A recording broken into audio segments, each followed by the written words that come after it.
So going to the next thing, we have a bunch of tools here that are used for external service providers, but this is DECM, and this is where we might use an external service provider for monitoring. A lot of organizations do that these days, where they rely on other organizations to do, I don't know, cyber threat intelligence, where they're looking at the deep web or whatever, or maybe they have a networking service, another organization that's watching all the logs, because they're focusing on their mission or their business, and they don't have the time or resources or skill set to do that. So they'll reach out to Mandiant.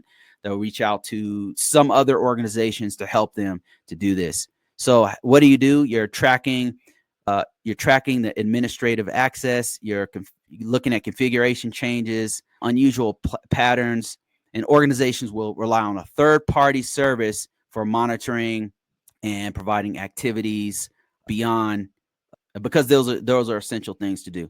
So that's another aspect of NIST cybersecurity framework, and not every organization uses every single part of this framework. So that's the one thing I want to point out, is that your organization might not have external service providers. You might not need this particular thing. And you'll find that throughout NIST CSF, that there's some things that the organization doesn't necessarily do because they don't really need to do that particular thing.